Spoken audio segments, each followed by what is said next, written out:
Hey everybody, so we're looking at section 11.2, the process of cell division here in this section. So we're going to go through something called the cell cycle.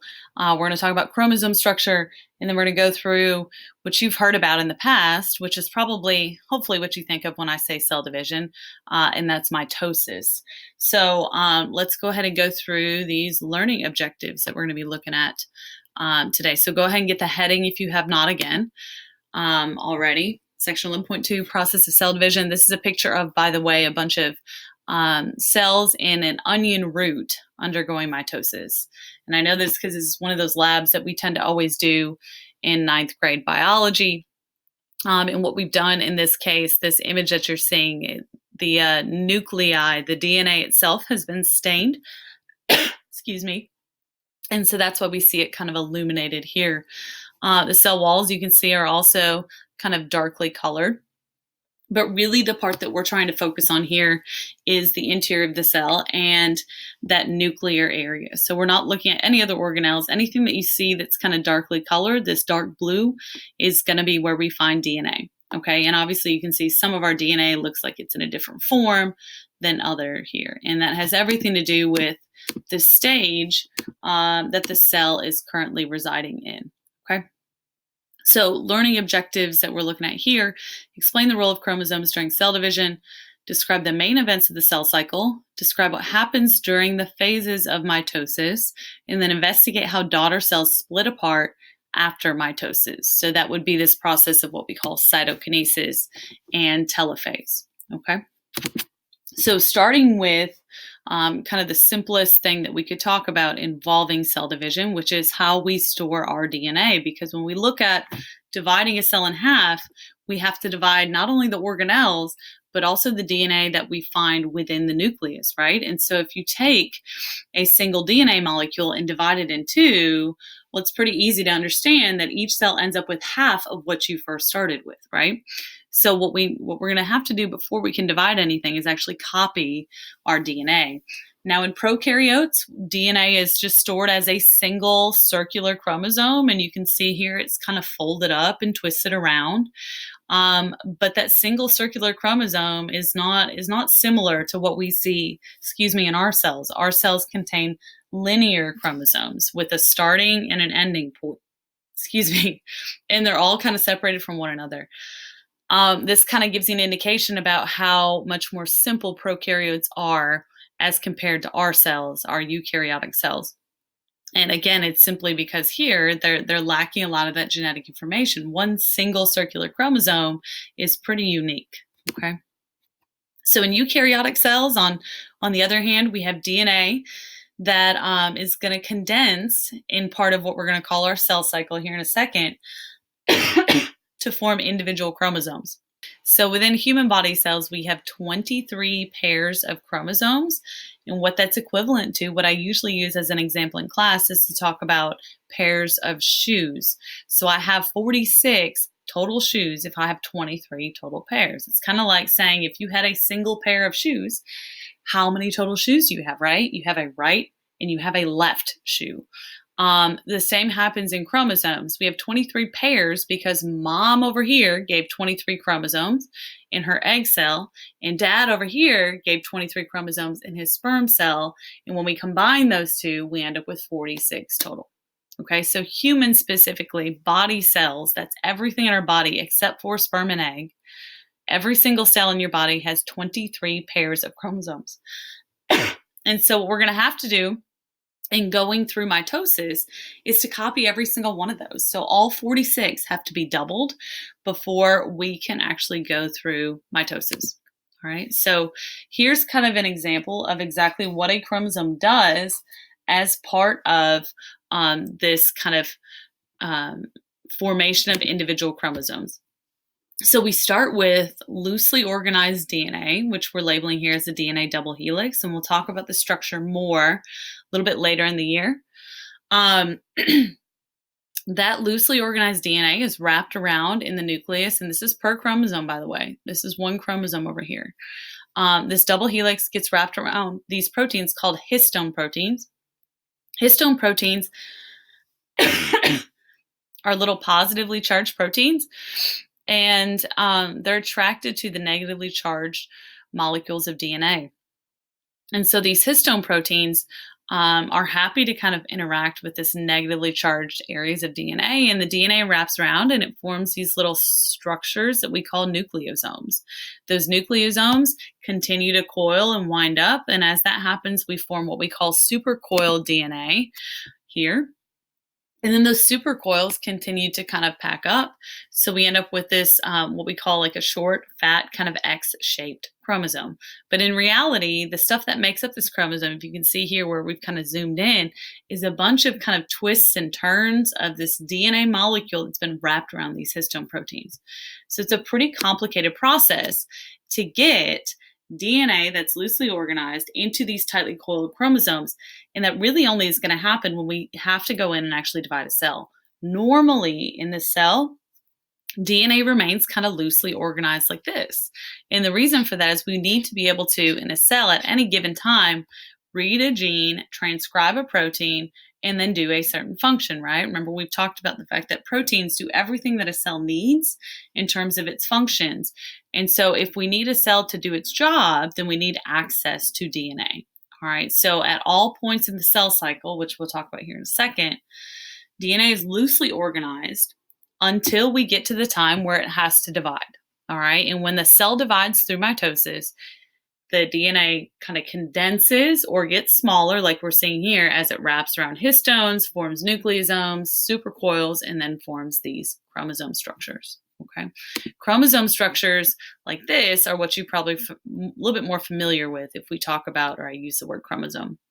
They're always X-shaped because they have two halves that kind of meet in the middle. And so generally when we're drawing these or representing these in any type of diagram, we tend to show them just as X's. But in reality, there's two separate halves, okay? And they're kind of separated left and right half, side by side. It's not top and bottom, it's left and right half kind of joined in the middle here. So my chromosome, again, in cells like ours, where we have 46 total of these, or 23 pairs, when we go through actually duplicating our DNA, we end up with two halves that are kind of joined together.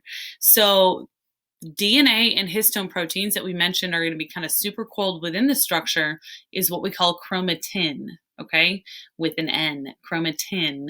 So chromatin is just simply DNA wrapped around those positively charged histone proteins.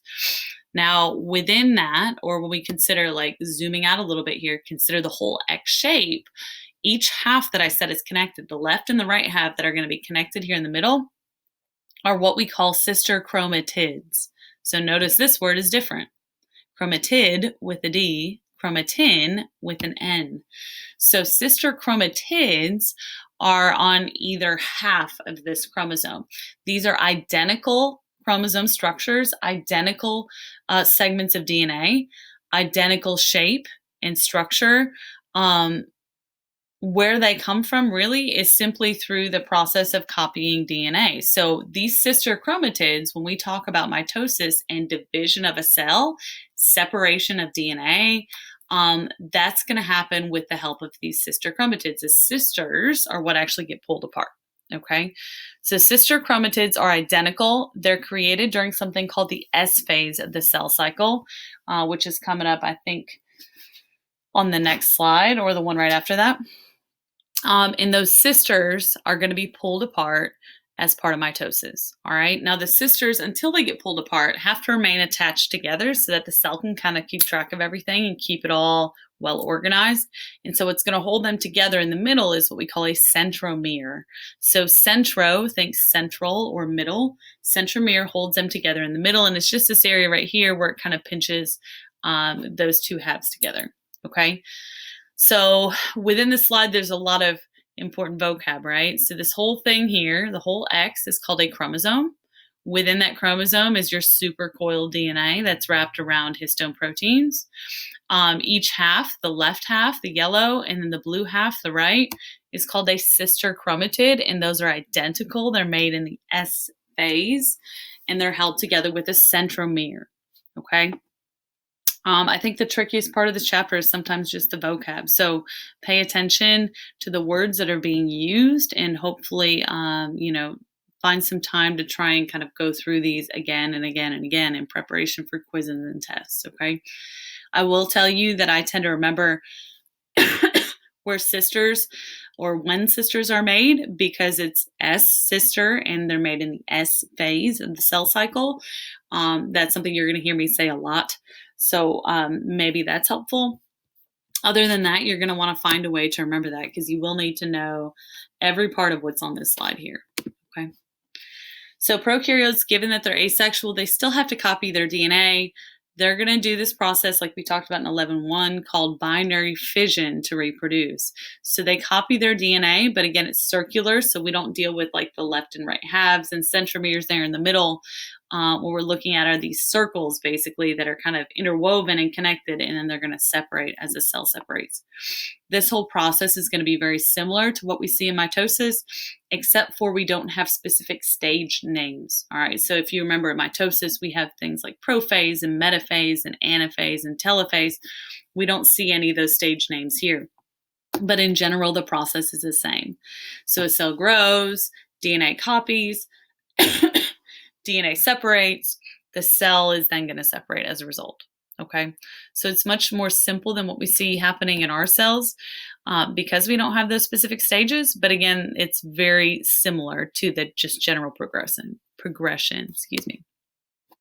All right, so this is what we call the cell cycle, and this is always where we start when we talk about cell division and the process of mitosis. You absolutely need to draw this cell cycle. Okay, and I'm going to have you probably draw it more than once during this chapter that we're going through. And if you're in class with me, we're going to certainly spend lots of time reviewing and drawing this up on the board as well, because it's going to be something that we're going to come back to throughout the remainder of this quarter.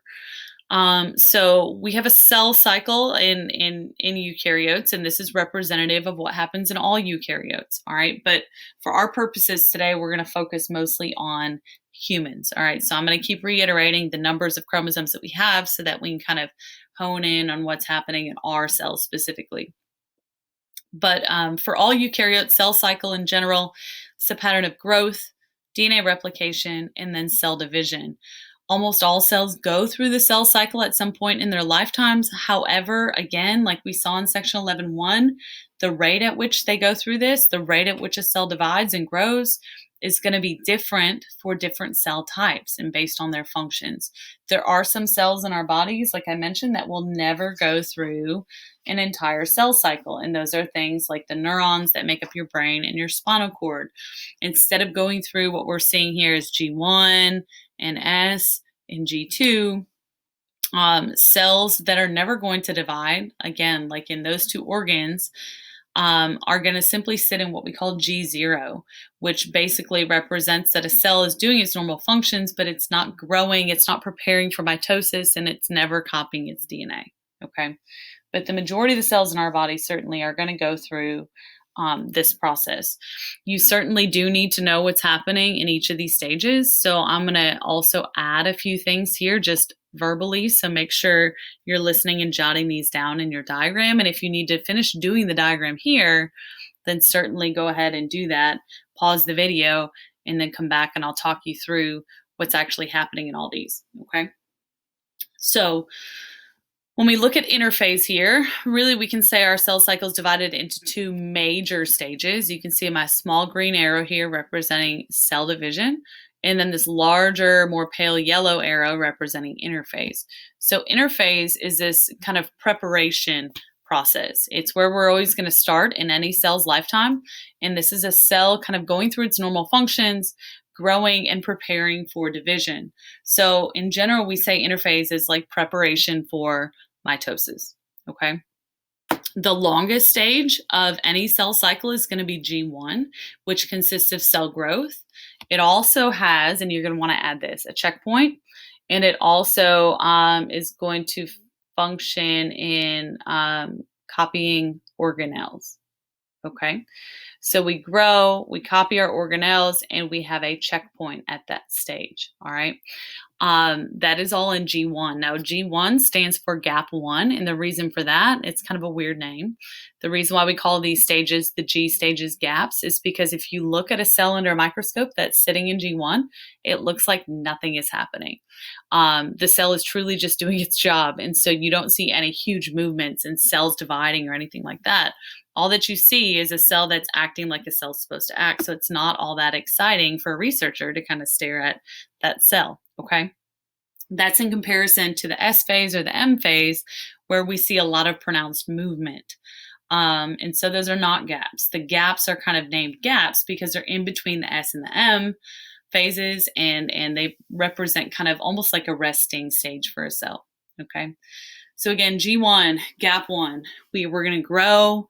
We're going to check and make sure that the cell's grown enough to go on to the next stage. And then we're also going to copy our organelles, okay? When we get out of gap 1, the next stage is called synthesis, S phase. And S phase consists of really just one thing. We copy our DNA, or the more formal term for that in biology is to say we replicate our DNA. So DNA replication.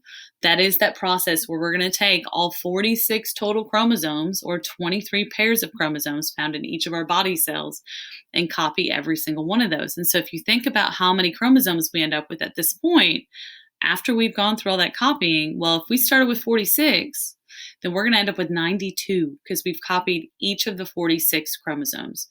So in a human cell, we start up here in G1 with 46 chromosomes, or 23 pairs.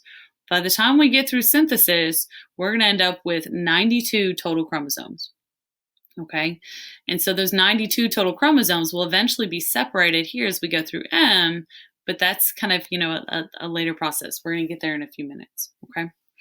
So after synthesis, we've ended up with the correct number of chromosomes. G2, we're going to have more growth. We're also going to check again to see if there are any mistakes and if a cell's properly prepared for mitosis. And in G2, what we're going to check for specifically is going to be errors in the copying of our chromosomes. Maybe our cell made a mistake and we only have 91. Maybe our cell made a huge mistake and we only have 46. And whatever the scenario is, if it's not ready to go into this next stage, into this actual cell division stage, G2 is going to cause it to kind of go backwards and fix the errors before it can proceed. Okay, so it serves as, again, a checkpoint. It's kind of like this idea of a stoplight. It turns red if it's not quite ready, fix the problem, and then when it's ready to go, it'll turn green and allow the cell to go on. Okay. So as we get into cell division then, after G2, cell division consists of two things, what we call M phase, or mitosis, and cytokinesis. Mitosis is division of the nucleus. Cytokinesis is division of the cytoplasm. Okay, and so those are really your large stages here, right? I have two major stages, interphase and M phase, or I have smaller stages, G1, S, G2, mitosis, and cytokinesis.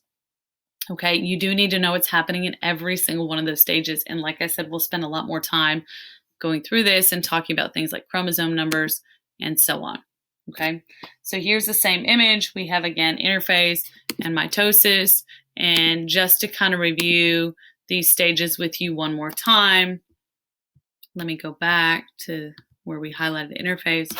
The things you need to have down again in your notes. Interphase, one more time. This is preparation for division, preparation for mitosis. G1 here stands for gap 1, and this is cell growth, a checkpoint, and also copying of organelles. It is the longest stage of the cell cycle and also the most varied, right? If we're talking about a cell that divides every few hours or a cell that divides every few decades, G1 can either last a couple hours or it can last, 15 years, right? It just kind of depends. S phase stands for synthesis. This is copying of DNA, and we'll talk about all of that when we get into, I think it's chapter 13. It's a little ways away. After synthesis, we should end up with 92 chromosomes in each of our human body cells. That then leads us into gap 2, or G2, which is, again, an additional kind of preparation phase. We make sure everything's okay, pass through that checkpoint, and then we also are going to grow again in addition. And once a cell's properly grown and everything seems to be functioning properly, whoops, let me go back, we end up with here M phase or mitosis. All right, so that's where we're going to head now from this point on in this section. We're going to talk about each of the stages of mitosis. All right, so mitosis, again, its job is to divide the cell's nucleus, and it's going to do so in 4 main stages. So the first one is called prophase. If you remember your Latin roots, pro means before or for. So this is a stage that occurs before the other stages of mitosis. So in prophase, we have 3 major events that have to occur. We're going to break down the nuclear membrane. We're going to condense our chromosomes, and then we're going to form our mitotic spindle, or what we call our spindle fibers. All right, and you can see those here kind of illustrated in green. Those spindle fibers are going to form with the help of centrioles. And if you remember from chapter 8 now that we do organelles? When we talked about cell structure, centrioles were one of the organelles that we find only in animals. And when we talked about their function, the major function that we really discussed was that they function cell division, or mitosis and meiosis. And here we see those centrioles. So centrioles, their role is to help create spindle fibers. Those spindle fibers that you see here in green are going to be what actually attach to our chromosomes to help move them apart later on in metaphase and anaphase. Okay, again, so 3 major events. Nuclear membrane breaks down, chromosomes condense, spindle fibers start to form. Okay, and those form, really, they're initiated from the centrioles. Okay, so we can see our chromosomes here have gone from that kind of loosely organized DNA where we can, better access our genes, to this short, compact, easy to visualize in a microscope, X-shaped structure. Okay, so that's what we mean when we say condensed. We've taken that loosely organized DNA and wrapped it around those histones, coiled it all up to form these X's. And each of my chromosomes, again, given that we've gone through synthesis and we've gone through both of the gap stages, each of these chromosomes consists of 2 sisters attached at their centromere here in the middle. Okay, they're representing here, by the way, a cell of an organism that would consist of just 2 pairs of chromosomes. All right, so we have the yellow and red representing what's coming from, let's say yellow comes from mom, and let's say red was given from the organism's original dad, right? So dad gave 1 large chromosome and 1 small. Mom gave 1 large chromosome and 1 small. And each of those was duplicated or copied in synthesis. So where we started with 2 pairs or 4 total, 1, 2, 3, and 4, we now have 8 total because we've copied them in synthesis. If I count each sister, 1, 2, 3, 4, 5, 6, 7, and 8. I have 8 total halves, right? So that's where I get kind of that duplication number. All right, so that is prophase.